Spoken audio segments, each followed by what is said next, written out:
Oke, guys, kita akan belajar satu topik baru, ya, namanya shear center. Oke, pusat geser, pusat geser. Nah, gini, definisinya nanti, ya. Sekarang lihat cerita saya dulu. Oke, misalnya saya punya balok, terjepit di satu ujung, ya, bebas di ujung yang lain. Kemudian saya berikan beban di ujung. Oke, saya berikan beban di ujung ini. Yang terjadi apa? Dia akan mengalami lentur, ya.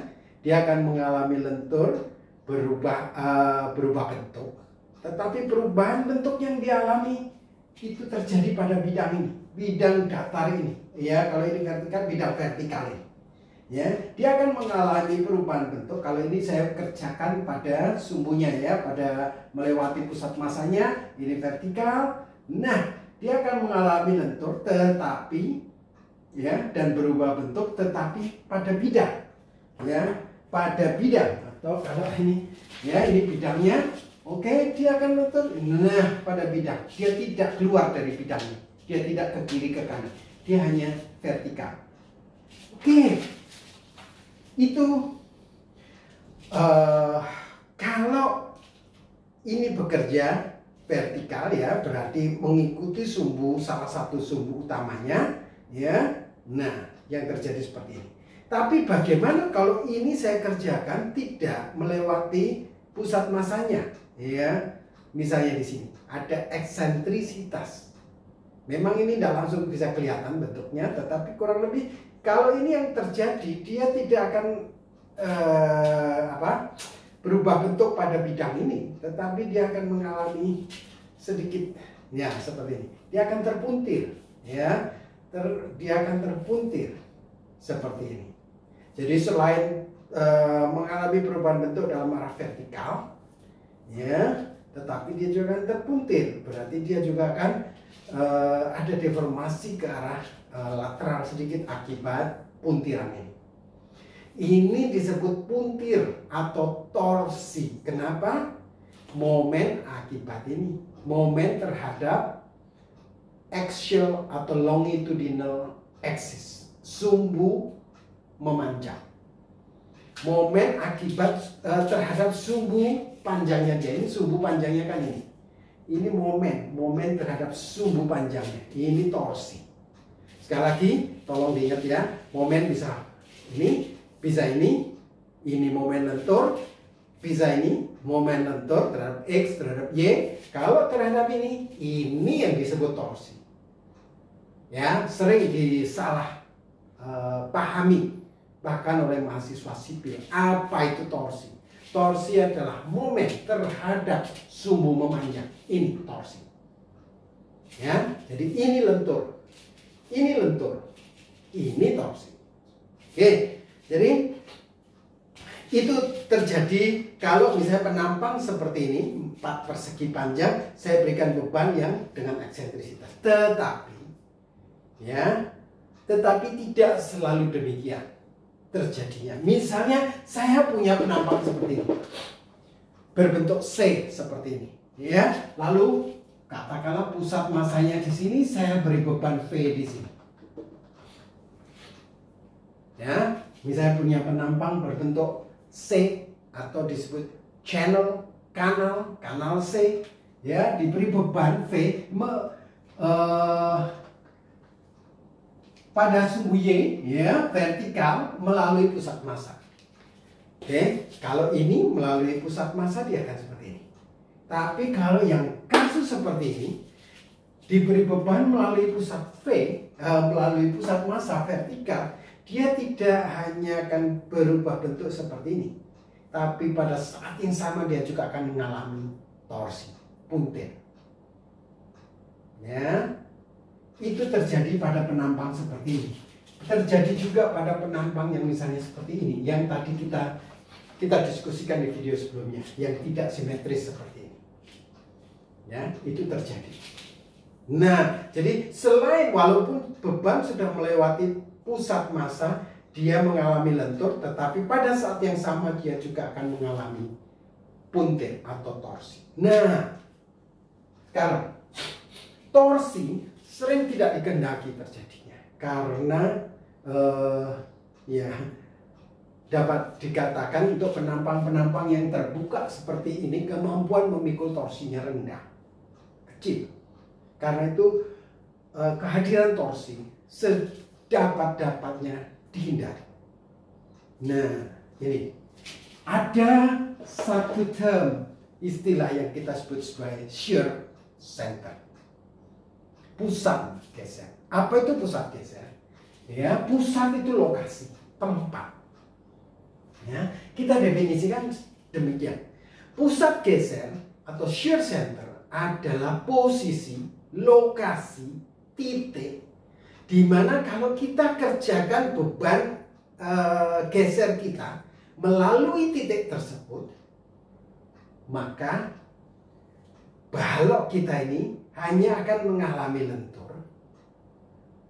dan tidak mengalami torsi sama sekali. Ya, tidak mengalami torsi berarti dia hanya akan mengalami perubahan bentuk seperti ini saja.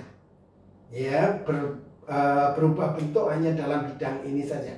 Kalau bebannya vertikal berarti hanya bidang vertikal ini saja. Tidak mengalami perubahan bentuk yang keluar dari bidang. Ya, kalau bisa keluar dari bidang itu pasti karena torsi.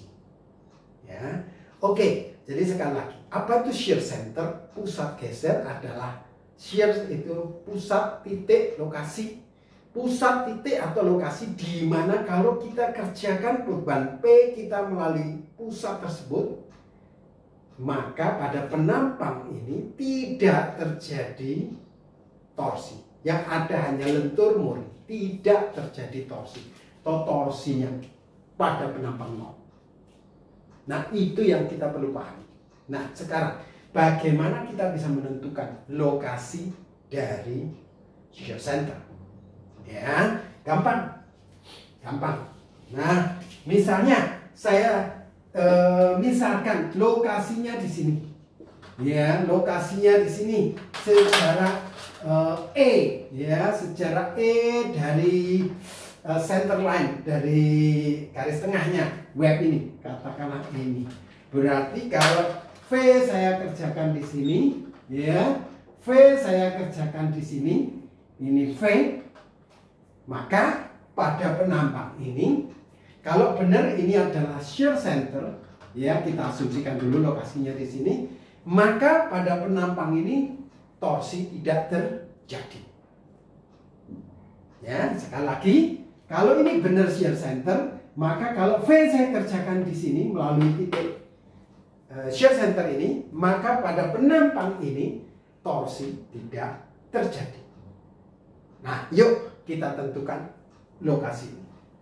Ya, tadi kita di video sebelumnya kita sudah belajar menentukan ini, ya, menggambar diagram tau maupun ki, dan juga kita sudah belajar menentukan berapa besarnya resultan dari gaya geser yang bekerja, baik pada sayap, ya, maupun juga pada badan. Pada badan ya sama aja, ya, volume. Kalau kita tahu ya hitung aja volumenya, tapi volume dari diagram yang berbentuk parabola. Oke, katakanlah kita bisa menghitung F1, ya, kalau kasus seperti ini, ya. Nah, sekarang sebelum lebih lanjut, ya, saya ingin mengingatkan apa yang sebenarnya kalian sudah pernah pelajari. Misalnya, kalau saya punya balon ini, ya, saya mau menentukan besarnya reaksi atau keseimbangan dari balon ini. Keseimbangan dari balon ini. Ya, kalau balon ini seimbang berarti apa? Sigma V0, sigma H0, sigma M sama dengan 0. Betul ya? Seimbang, fisiknya diam, tetapi secara matematis ini. Nah, kita bisa menentukan berapa besarnya reaksi. Ya, di sini katakanlah VA, di sini VB, ya. Kita bisa menentukan besarnya reaksi, menerapkan persamaan keseimbangan ini. Sigma V0, sigma M0, dengan mudah kita bisa tentukan ini. Oke, jadi ini kita terapkan pada balok ini, ya, kalau ada P pasti juga ada reaksi. Nah, satu hal yang saya ingin ingatkan adalah, ya, reaksi itu sebenarnya lawan dari aksi. Ya, lawan atau ya, aksi sesungguhnya pastinya dia tidak ke atas. Aksi sesungguhnya, jadi kalau misalnya saya punya kursi atau meja, saya duduki berarti memberikan beban vertikal ke bawah. Ya, meja tersebut kita letakkan di tanah lempung. Apa yang terjadi? Dia akan ambles ke bawah dong. Ya, akibat beban yang saya berikan pada meja tersebut vertikal ke bawah, ya mejanya akan bergerak ke bawah, ambles ke bawah. Jadi sebenarnya aksi yang sesungguhnya adalah ke bawah. Aksi yang sesungguhnya itu ke bawah. Nah, tetapi ketika saya mau mengevaluasi keseimbangan dari struktur saya, ya, saya harus menerapkan reaksi itu harus sama dengan aksi, kurang lebih seperti itu toh. Ya, jadi yang saya gunakan bukan aksi, tetapi sebenarnya saya harus terapkan yang digunakan di sini adalah reaksinya yang berlawanan, bertentangan dengan aksi. Dan itu jumlahnya sigmanya harus 0. Hukum Newton. Nah, demikian juga kalau saya mau mengevaluasi keseimbangan dari penampang saya ini, keseimbangan dari penampang saya ini yang harus saya gunakan adalah reaksi, ya, reaksi, ya, akibat aksi ini saya tentukan reaksi dari struktur kita seperti apa. Nah, ini adalah aksinya, ya, ini aksinya. Saya mau tentukan reaksi dari penampang saya ini terhadap gaya luar ini. Tentunya ada gaya geser juga di sayap, gaya geser di badan, ya. Oke, saya gambar besarnya sama tetapi berlawanan arah. Kalau ini ke kiri, ini pasti ke kanan. Ini ke bawah, pasti ini ke atas.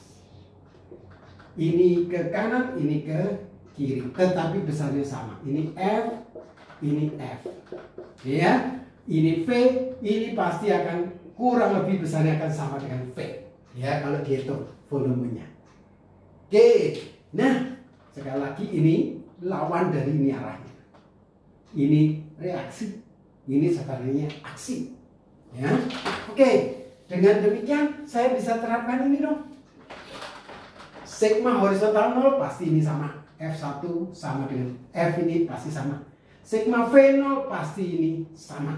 Nah, tapi satu hal, tidak boleh terjadi torsi di penampang ini kalau V ini benar bekerja melewati shape center. Ya, oke, saya mau tentukan torsinya 0, sigma momen 0 di penampang ini. Katakanlah ini A, titik A. Saya enak ngambil momen di A. Kenapa? Kenapa? Kok saya ngambil sigma momen di A? Supaya saya nggak usah hitung V. Ya, V tadi kan distribusinya begini, parabola. Nah, menghitung V kan mestinya menghitung ini, ya, nggak usah hitung. Ini besarnya mungkin tidak persis sama, tetapi ya hampir sama, tidak persis sama. Oke, tapi kita bisa memang benar mengasumsikan sama. Jadi saya ambil aja momen di sini 0. Yang dapat apa? Kita dapat, ya, V kali E, ya, minus V kali E ditambah ini. Apa ini yang kita punya ini? F, jaraknya katakanlah D. Apa itu? Momen toh. Momen sering kita sebut momen koplok. Sebesar, karena ini sama. Ya, jaraknya D berarti plus F secara jarum jam berarti positif dikalikan jaraknya adalah jarak sini ke sini. Ini adalah H. Ya, sama dengan 0. Nah, tadi kan kita sudah bisa menghitung F toh. Kita bisa menghitung F di video sebelumnya, ya, resultan tegangan geser di sayap. Kita bisa menghitung F. Ya, berarti sebenarnya ini sudah diketahui, sudah bisa dihitung. H diketahui. V yang memang beban yang bekerja, ya diketahui, ataupun tidak diketahui berarti F-nya dalam V.